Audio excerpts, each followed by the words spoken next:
तो स्वागत है आप सभी का सिविल ज्ञान में। आई होप आप सभी लोग अच्छे होंगे और आपकी तैयारी बेहतर तरीके से चल भी रही होगी।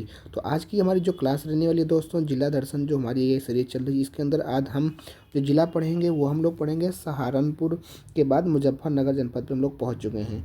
आपको बता दूँ, अगर आपने प्रीवियस क्लास नहीं देखी है तो प्रीवियस क्लास में हमने सहारनपुर के बारे में बात किया था। और मैं आपको बता दूँ कि हम जो यहाँ पे पढ़ रहे हैं वो मंडल वाइज पढ़ रहे हैं। आपकी जानकारी के लिए बता देता हूँ कि जो आप यूपी के बारे में अगर आप पढ़ रहे हैं तो यूपी में आपके टोटल 18 मंडल हैं। उन 18 मंडलों में हमने सबसे पहले स्टार्ट किया है सबसे उत्तरी जिला आपका जो सहारनपुर लगता है, वहाँ से हमने स्टार्ट किया है। और जो मंडल वहाँ का है सहारनपुर मंडल। और ये भाई सहारनपुर मंडल के अंतर्गत आपके 3 जिले आते हैं। कौन कौन से? तो पहला तो आपका हो गया सहारनपुर ही आता है, दूसरा आपका हो गया वहाँ पे शामली, और तीसरा आपका जो हो जाता है वहाँ पे मुजफ्फरनगर। तो ये आपके 3 ज़िले हैं जो कि हम लोग सहारनपुर मंडल के अंतर्गत पढ़ रहे हैं। तो अगर आपने पहली क्लास नहीं देखी, वहाँ पे हमने सहारनपुर के बारे में थोड़ा बात की थी। और उसके बाद अब हम जो पहुँच चले हैं मुजफ्फरनगर की तरफ बढ़ चल रहे हैं। तो मुजफ्फरनगर जनपद के बारे में आज हम लोग थोड़ा अपना डिटेल यहाँ पे डिस्कस करेंगे, जो भी आपके एग्ज़ाम के पॉइंट ऑफ व्यू से है। और आप लोग जब कमेंट किया करिए तो बता दीजिए कि हम किस डिस्ट्रिक्ट से हैं और आपका जो कोड है वो कितना रहना है। जैसे यहाँ पे आपको मैं दिखा रहा हूँ कि जो आपका कोड दिख रहा है ये यूपी 12। आपने जो वहाँ की जैसे अपने अगर आप देखते होंगे कि आपके जो व्हीकल होता है, व्हीकल का जो रजिस्ट्रेशन कोड होता है वहाँ पे जो यूपी 12, यूपी 32, यूपी 42 ऐसे लगा होता है। तो वहाँ का मुजफ्फरनगर का ये आपका कोड है। और यहाँ का जो पिन कोड है 25/1001, ये आपका पिन कोड है। ये ज़रा सी बातें थोड़ा बहुत दिमाग में रखिएगा, थोड़ा बहुत, क्योंकि इससे क्या होगा, थोड़ा और इंटरेस्ट बढ़ता है पढ़ने में। इसलिए मैंने आपको बता दिया यूपी 12। जैसे आप यूपी 32 पढ़ते हो, यूपी 42 पढ़ते हो, यूपी 51, यूपी 52, तो ऐसे ही यूपी 12 जो आपका मुजफ्फरनगर का जो वहाँ का जो व्हीकल है उसका आरटीओ का कोड है। और पिन कोड आपका 25/1001 है। ठीक है, आगे की ओर हम लोग बढ़ते हैं। जिन्होंने पहली क्लास नहीं देखी है ज़रूर पहली क्लास को देखिएगा। तो इसको आपने बता दिया यूपी 12 आपका जो आरटीओ का कोड है।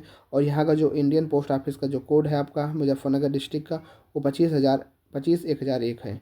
ठीक है, मुजफ्फरनगर का जो उपनाम है भाई याद रखना, इसको सरवट नगर के नाम से भी जाना जाता है। किस नाम से जानते हैं? तो सरवट नगर के नाम से इसको जाना जाता है।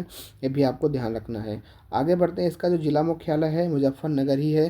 देखो, आपके जितने भी डिस्ट्रिक्ट हैं उनका जो जिला मुख्यालय होता है लगभग वहीं होता है, लेकिन कुछ 14 से 15 ऐसे ज़िले भी हैं जो आपको उनका जिला मुख्यालय अलग है, जिसलिए उनको मैं आपको अलग से बता दूंगा। पर मुजफ्फरनगर का जो जिला मुख्यालय है वो आपका मुजफ्फरनगर में ही है।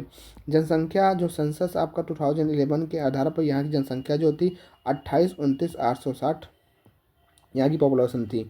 उसके बाद अगर हम बात करें यहाँ की मुजफ्फरनगर सिटी जो आपका है, इसको हम लोग sugar bowl of Uttar Pradesh के नाम से भी, इसका निक नेम जो है, अगर आपसे कोई पूछे कि मुजफ्फरनगर का जो निक नेम है वो sugar bowl of Uttar Pradesh है। आप ये डॉट देख रहे होगे कि यहाँ पे जो हम लोग है ये आपका मुजफ्फरनगर ही है। और यहाँ पे जो हमारा ये डिस्ट्रिक्ट है आपका ये सहारनपुर डिस्ट्रिक्ट, सहारनपुर के बारे में है, हमने इसको पहले क्लास में डिस्कस किया था। और यहाँ पे हमारा ये जो शामली वाला है आपका शामली है। तो यहाँ पे ये तीनों मिल करके आपको क्या बना देते हैं, यहाँ पे आपको ये बन जाता है सहारनपुर मंडल बन जाता है। और सहारनपुर मंडल में अगर आपसे कोई पूछे कि सहारनपुर मंडल में ज़िले कितने हैं, तो भैया 3 ज़िले हैं। कौन कौन से? सहारनपुर, शामली और आपका मुजफ्फरनगर। इतनी बातें आई होप आपको क्लियर हुई होंगी। आगे की ओर बढ़ते हैं। अगर आपसे कोई पूछे कि भैया सहारनपुर में जो आपका है उसमें मुजफ्फरनगर में तहसीलें कितनी हैं, तो यहाँ पे भैया 4 तहसीलें हैं। इसको ध्यान रखना है। तहसीलों के नाम नहीं ज़रूरी है, बस आपको याद रखना तहसीलें कितनी है, 4 है। विकासखंड की बात करें, यहाँ विकासखंड की संख्या 9 है, ये भी आपको ध्यान ही रखना है। आगे की ओर बढ़ते हैं तो हम लोग देखते हैं कि यहाँ पे मुजफ्फरनगर के बारे में कुछ बातें हैं कि पवित्र गंगा एवं यमुना नदियों के मध्य स्थित मुजफ्फरनगर की जो स्थापना है 1633 ईस्वी में शाहजहाँ के शासनकाल में उनके दौरान मुगल सेनापति सैयद मुजफ्फर खान ने की थी। जो आपका मुजफ्फर नगर है उसकी स्थापना जो है गंगा एवं यमुना नदियों के मध्य स्थित मुजफ्फरनगर की जो स्थापना है 1633 ईस्वी में शाहजहाँ के शासनकाल के दौरान मुगल सेनापति सैयद मुजफ्फर खान ने की थी। इसको आपको ध्यान रखना है। मुजफ्फरनगर जो है आपका राष्ट्रीय राजधानी क्षेत्र का हिस्सा है। तो एनसीआर में काफ़ी ज़िले आते हैं, उसमें आपका मुजफ्फरनगर भी आपका एनसीआर का हिस्सा है। मुजफ्फरनगर को भारत का चीनी का बाउल भी कहा जाता है। यह आपको मैंने पहले ही बताया था कि शुगर बाउल आपके नाम से जाना जाता है मुजफ्फरनगर को। इस बात को भी आपको ध्यान रखना है।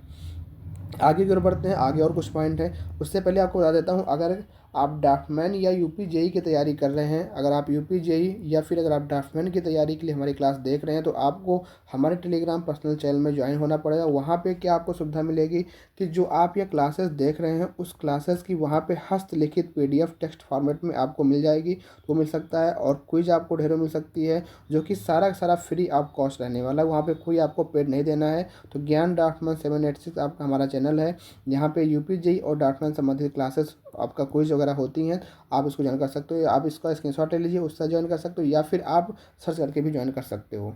आगे की ओर बढ़ते हैं। एक जिला एक उत्पाद। आपको बता दूं कि मैंने पिछली क्लास में बताया था कि 24 जनवरी 2018 को आपका वन डिस्ट्रिक्ट वन प्रोजेक्ट के हिसाब से योजना जो आपका शुरू हुआ था, उसमें एक जिला उत्पाद में गुड़ को जीआई टैग यहाँ इसको दिया गया है। अगर पर्यटन स्थल की बात करें कि यहाँ पे श्री पंचमुखी महादेव का मंदिर है, शुक्रताल का प्राचीन शिवदेव मंदिर भी यहीं पे स्थित है, इसको भी आपको ध्यान रखना है। जो पंचमुखी है यहीं पे आपका है महादेव मंदिर, शुक्रताल का प्राचीन शिव मंदिर वो भी यहीं पे है, शुक्रताल की नक्षत्र वाटिका, हनुमत धाम, बहू का मजार, गणेश धाम, ये सारी चीज़ें आपके पर्यटन स्थल के रूप में यहीं पे आपके मुजफ्फरनगर में है। अगर हम बात करते हैं मेला की, तो शुक्रताल मेला है भैया। प्रत्येक वर्ष अक्टूबर के महीने में गंगा नदी के तट पर 10 दिवसीय मेले का ये आयोजन होता है। तो अगर कोई आपसे पूछे कब होता है, तो अक्टूबर के महीने में गंगा नदी के तट पर शुक्रताल मेला लगता है। क्वेश्चन जो यहाँ से आपसे पूछा जाएगा वो ये रहेगा कि भैया शुक्रताल मेला कहाँ लगता है, तो आपको बता देना है मुजफ्फरनगर में लगता है। कहाँ लगता है? मुजफ्फरनगर डिस्ट्रिक्ट में लगता है। ऊतक संवर्धन प्रयोगशाला एवं गन्ना शोध केंद्र आपका कहाँ पे है, तो आपको बता देना होगा मुजफ्फरनगर में आपका ऊतक संवर्धन और प्रयोगशाला एवं गन्ना शोध केंद्र आपका स्थित है। हड़प्पा स्थल जो मांडी गांव है वो कहाँ पे है, तो मुजफ्फरनगर जनपद में ही आपका जो हड़प्पा स्थल है मांडी का वो आपका स्थित है। अगर प्रमुख उद्योगों की बात की जाए तो रोलिंग हो गया, चीनी हो गया, कागज स्टील आपका हो गया, तो यहाँ के प्रमुख उद्योग हो गए। मुजफ्फरनगर का एक गुड़ बाजार है जो कि एशिया का सबसे बड़ा गुड़ बाजार है, इसलिए आपका ये फेमस है। अभिनेता के बारे में आपने सुना होगा कि जो नवाजुद्दीन सिद्दीकी, उनका मुजफ्फरनगर जिले के बुढ़ाना से संबंधित उनका शहर है, मतलब जो मुजफ्फरनगर जिले के ही रहने वाले हैं नवाजुद्दीन सिद्दीकी जी थे और बुढ़ाना से संबंधित हैं। मान्यता के अनुसार द्वापर युग में कौरव और पांडवों का युद्ध हुआ था, महाभारत इसी जनपद के पचंडा नामक स्थान पर लड़ा गया था, इसको भी आपको ध्यान ही रखना है। ठीक है। मुजफ्फरनगर जिले में शुक्रताल और वट वृक्ष अधिक प्रसिद्ध स्थल हैं। इसी वट के नीचे सुखदेव गोस्वामी ने राजा परीक्षित को 7 दिन तक भागवत कथा सुनाई थी। ठीक, तो ये सारी जो चीज़ें थी हमने आपको जो बताई, ये आपका जो हमने यहाँ पे सारी चीज़ें बताई हैं, ये सारी चीज़ें आपके जो हैं संबंधित हैं मुजफ्फरनगर डिस्ट्रिक्ट के हिसाब से। और आई होप आपको ये समझ में आ भी गया होगा। और पिछली क्लास में हमने आपको बताया भी था कि जो हम लोग यहाँ पे सहारनपुर के बारे में हमने पढ़ा था, और यहाँ पे हमने क्लास नंबर 2 में मुजफ्फरनगर डिस्ट्रिक्ट के बारे में जानकारी ली है। और ऐसे क्वेश्चन मतलब थोड़ा बहुत आपको ये चीज़ें बता करके जो है आपका थोड़ा इंटरेस्ट इसमें बन जाएगा, तो आपको पढ़ने में और काफ़ी मज़ा आएगा। तो नेक्स्ट जो हमारा रहेगा शामली रहेगा। आप लोग कमेंट बॉक्स में बताइएगा कि आप किस ज़िले से हैं और अपने डिस्ट्रिक्ट कोड भी अपना डालिएगा। जैसे कि अगर आप यूपी 12 अगर मुजफ्फरनगर से हैं तो आप डालिएगा यूपी 12 से मैं हूँ। इस तरीके से थोड़ा कमेंट करिएगा कि जितने भी लोग क्लासेस देख रहे हैं, अगर अन्य किसी डिस्ट्रिक्ट के हैं, अगर चाहते हैं कि सबसे पहले आपके ज़िले के बारे में चर्चा करें, तो फिर आपको अपने कमेंट को डालना होगा यहाँ पे। ठीक है, तो आई होप आपको समझ में आ गया होगा। मिलते हैं फिर नेक्स्ट क्लास में, तब तक के लिए थैंक यू। जय हिंद, जय भारत।